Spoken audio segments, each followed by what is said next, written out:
সকলকে জয় যিশু প্রভু ধন্যবাদ করি। আসুন আজকের বাক্য আরম্ভ করি। পাঠের আরম্ভ এইরূপ। জিহুদার বিবরণ। ওই সময় জিহুদা আপন ভাতৃগণের নিকট হইতে প্রস্থান করিয়া অদুল্যমীয় হীরা নামে একটি লোকের কাছে গেল। সে স্থানে সুয় নামে এক কনানীয় পুরুষের কন্যাকে দেখিয়া জিহুদা তাহাকে গ্রহণ করিয়া তাহার কাছে গমন করিল। পরে সে গর্ভবতী হইয়া পুত্র প্রসব করিল ও জিহুদার ভার নাম এর রাখিল। পরে পুনর্বার তাহার গর্ভ হইলে সে পুত্র প্রসব করিয়া তাহার নাম ওনন রাখিল। পুনর্বার তাহার গর্ভ হইলে সে পুত্র প্রসব করিয়া তাহার নাম সেলা রাখিল।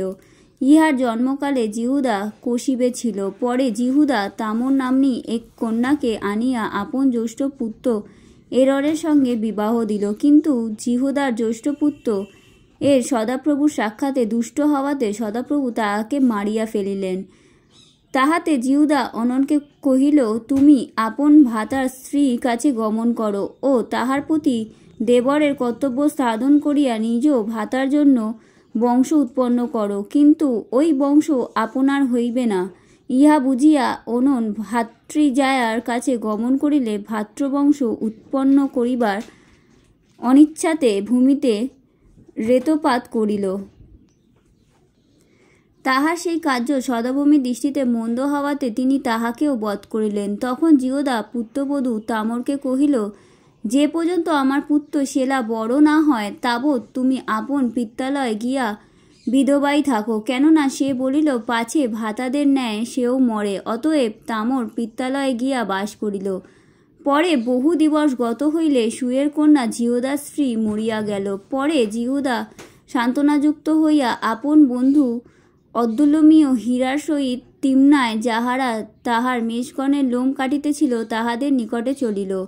তখন কেউ তামরকে বলিল, দেখো, তোমার শ্বশুর আপন মেষগণের লোম কাটিতে তিম্নায় যাইতেছেন। তখন সে বৈধব্য বস্ত্র ত্যাগ করিয়া আবরণ দ্বারা আপনাকে আচ্ছাদন করিল ও গায়ে কাপড় দিয়া তিম্নার পথের পার্শ্বস্থিত ওনমীয়ের প্রবেশস্থানে বসিয়া রহিল। কারণ সে দেখিল সেলা বড় হইলে তাহার সহিত তাহার বিবাহ হইল না। পরে জিহুদা তাহাকে দেখিয়া বেশ্যা মনে করিল, কেননা সে মুখ আচ্ছাদন করিয়াছিল। অতএব সে পুত্রবধূকে চিনিতে না পারাতে পথের পার্শ্বে তাহার নিকটে গিয়া কহিল, আইসো, আমি তোমার কাছে গমন করি। তামর কহিল, আমার কাছে আসিবার জন্য আমাকে কি দেবে? সে কহিল, পাল হইতে একটি ছাগবৎস পাঠাইয়া দিব। তামর কহিল, যাবৎ তাহা না পাঠাও তাবৎ আমার কাছে কি কিছু বন্ধক রাখিবে? সে কহিল, কি বন্ধক রাখিব? তামর কহিল, তোমার এই মোহর ও সূত্র ও হস্তের যষ্টি। তখন সে তাহাকে সেইগুলি দিয়া তাহার কাছে গমন করিল। তাহাতে সে তাহা হইতে গর্ভবতী হইল। পরে সে উঠিয়া চলিয়া গেল এবং সেই আবরণ ত্যাগ করিয়া আপনার বৈধব্য বস্ত্র পরিধান করিল। পরে জিহুদা সেই স্ত্রীলোকের নিকট হইতে বন্ধক দ্রব্য লইবার জন্য আপন অদুল্যমীয় বন্ধুর হাতে ছাগবৎসটি পাঠাইয়া দিল, কিন্তু সে তাহাকে পাইল না। তখন সে তথাকার লোকদিগকে জিজ্ঞাসা করিল, ওই নিয়মে পথের পাশে যে বেশ্যা ছিল সে কোথায়? তাহারা কহিল, ওই স্থানে কোনো বেশ্যা আইসে নাই। পরে সে জিহুদার নিকটে ফিরিয়া গিয়া কহিল, আমি তাহাকে পাইলাম না। এবং তথাকার লোকেরাও বলিল, ওই স্থানে কোনো বেশ্যা আইসে নাই।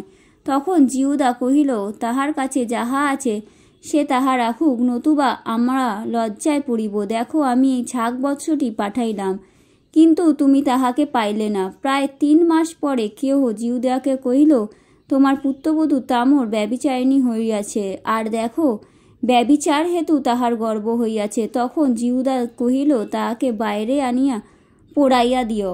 পরে বাহিরে আনিতে হইবার সময় সে শ্বশুরকে বলিয়া পাঠাইল, যাহার এই সকল বস্তু সে পুরুষ হইতে আমার গর্ভ হইয়াছে। সে আরও কহিল, এই মোহর সূত্র ও যষ্টি কাহার, চিনিয়া দেখো। তখন জিহুদা সেগুলো চিনিয়া কহিল, সে আমা হইতে অধিক ধার্মিকা, কেননা আমি তাহাকে আপন পুত্র সেলাকে দিই নাই। আর জিহুদা তাহাতে আরও উপগত হইল না। পরে তামরের প্রসবকাল উপস্থিত হইল, আর দেখো, তাহার উদরে যমজ সন্তান।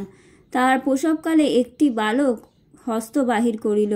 তাহাতে ধাত্রী তাহার সেই হস্ত ধরিয়া রক্তবর্ণ সূত্র বাঁধিয়া কহিল, এই প্রথমে ভূমিষ্ঠ হইল, কিন্তু সে আপন হস্ত টানিয়া লইলে দেখো তাহার ভাতা ভূমিষ্ঠ হইল।